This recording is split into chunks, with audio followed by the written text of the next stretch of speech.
that. Ain wants revenge, as he considers Hyun's ability to be quite tricky, and not a normal support. Hyun tells her that her skill control is very good and that he's sure that if they fight again she'll lose. This to cheer her up so she'll stop insisting on a rematch. Now they head out to hunt. They meet at this place. If everything works as Hyun planned, they can test their classes there and get experience. They are in the Ghost Fortress, which is recommended. To be level 60, those monsters can't be hunted by them because of their level, but that's okay, they won't hunt them, not directly, they will level up anyway. In short, they won't hunt the monsters, these NPC guards will. They will lure the mobs and make the guards hunt them. For them, it's a simple tactic for nothing complicated. Newer games have made it so that if there is an NPC involved in hunting the monster, no experience is gained to avoid that kind of strategy. Thanks to that, newer users have gotten used to it and forgotten about the old tactics. They will rediscover it later, but they definitely won't know it at first. Basically, Asura's tactics work there as well. They just have to do that. The worst that can happen is that they die. For starters, they will draw the attention of the level 80 Ghost Commander. Speed is key there, that's why Ain is the one in charge. When approaching the commander and attacking him, all the mobs in the army will target Ain, as there is a big difference between the levels of the two. Ain will probably get the fear status effect,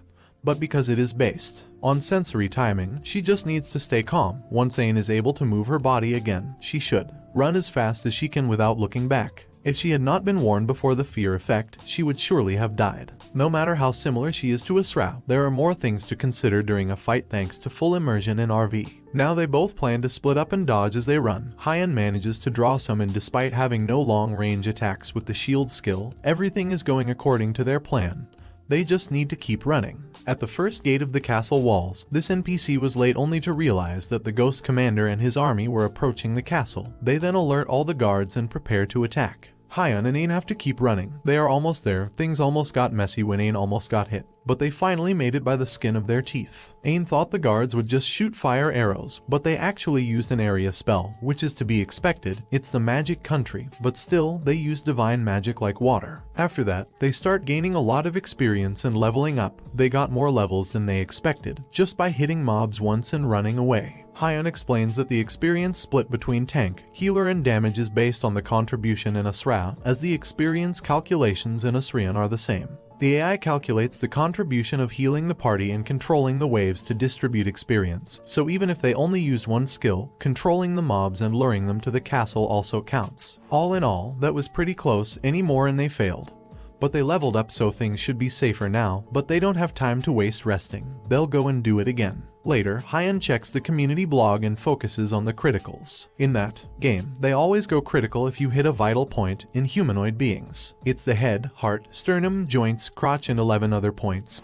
Those are all the ones Hyun has found so far. There might be more if you search. The most important thing is that apparently you need to concentrate your power on hitting the critical point. For someone as skilled in close combat as Ain, she's likely to be able to go critical on all her attacks, so she'll let you know about that later. Back to Asurian, Hyun has raised many levels. Now she would use her status points. Next, Ain logs in. She always logs in and out of the game at a specific time. This makes Hyun suspect that she is a student. If so, her staying up every day until 3 AM is not good for her. But no one cares. Besides, Hyun would skip classes after they passed attendance. Ain asks him if they will go back to hunting ghosts. She is impressed with the previous farming method. In just 3 days, she has reached level 40, while Hyun is level 42. He was thinking of hunting named monsters instead of ghost archers. Named monsters are stronger than normal monsters, and also give better rewards. With their current levels, Hyun is sure they can go fight them. High-ranking guilds should be preparing now to fight a named monster. They are likely to start in about 2 weeks. Hyun's point is that he wants the reward for the first named monster kill. Ain is excited, but Hyun asks her to calm down as it's impossible for both of them to hoard all the named monsters, so they will only go for the special named monsters, the ones that give stat bonus as a reward. Ain gets even more excited, but Hyun still hasn't decided which ones they will try. Besides, Ain hasn't used her stat points yet. She has 70 unused. You gain 2 points per level, so she should have 78, but Ain put some in strength. She's supposed to be a mage, but since Ain used to play as a wolf in Asura, she put points in strength out of habit. Anyway, they will distribute her remaining points as they should. A while later, these are Ain's current stats. Even though she fights in close range combat, she has low life because she is a mage, but that's alright. Hyun's skills should be able to take care of that. plus Ain is already able to do 500 damage with fire claws. They have more than enough damage, so they should save skill points for now. With what they have, they should be able to kill a level 50 named monster in 5 minutes.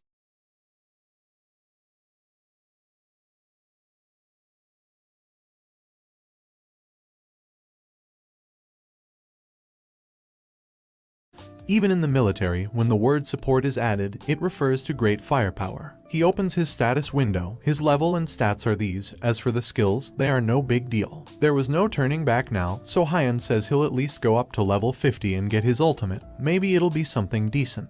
Hyan tries to fight against slimes. When he calls the attention of one of them, he uses his ability Protection of the Celestial God. This ability raises 50 defense for a second. Having so much defense, it's as if he was immortal for a few moments. However, when he hits the slime, he realizes that his damage is quite low. Now he uses his other ability, Shield, which protects him for a second and makes the enemies that attack him lose consciousness for 3 seconds, a very useful ability. While killing the slime, he notices that there are more people around doing not only the same thing, but more efficiently. Hyan went out of his way to kill a single slime while the others kill them in one hit. With those stats and skills, Hyan can't do much on his own. He needs a partner, and he already has the perfect candidate for that in mind. Since he can't even hunt a slime on his own, the fastest way to grow is with the help of someone who does a lot of damage, someone with a decent sense for combat who has his skills under control. Clearly none of these people meet that requirement, but Hyan knows a person capable of filling that role, someone he met while playing Asura, rank 2, Ain. To look for Ain, Hyan connects back to Asura, then meets Ain. It's the first time they've seen each other in a long time. The place is Ain's choice. Hyan tells him that he has to tell him something, but Ain starts to activate his predatory ability, and without a word, he attacks Hyan.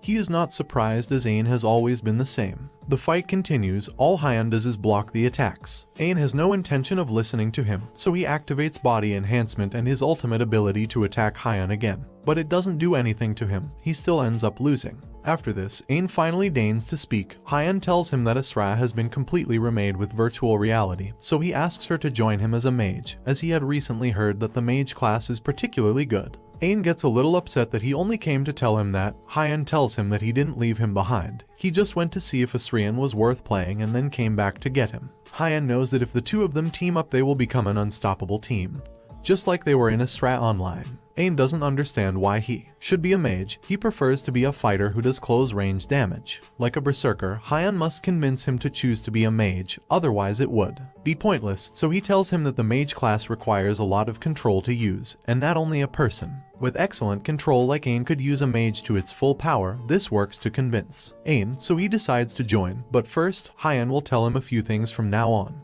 He tells him that after he joins the game, when he's selecting his class, Cadriel will appear and tell him all about the hidden classes. Days later, we go to the magical country Levia. There both of them had arranged to meet right at the castle gates. Hyan told her that he would put a feather in her headband so that she would recognize him. After a while, Ain appears, but no, it's not this guy here. Ain is actually a girl. Hyan is not sure if she is Ain, so he asks her what was the main ability of the werewolf she used to be in Asura. She answers correctly, so yes, she is Ain. Hyan never imagined she would be a girl. Ain, just as Hyan had told her, she chose a magic class, specifically an occult class. She shows him her status window. To Hyan's surprise, she turns out to be a close-range mage. This makes him feel a bit unsure, but he decides to see her abilities before coming to a conclusion. Ain has no area damage skill, only a skill that consumes a lot of mana. With her base attack and that skill, she should be able to do considerable damage per attack. However, she has only 450 mana, so she's a bit limited. Everything indicated that they were screwed.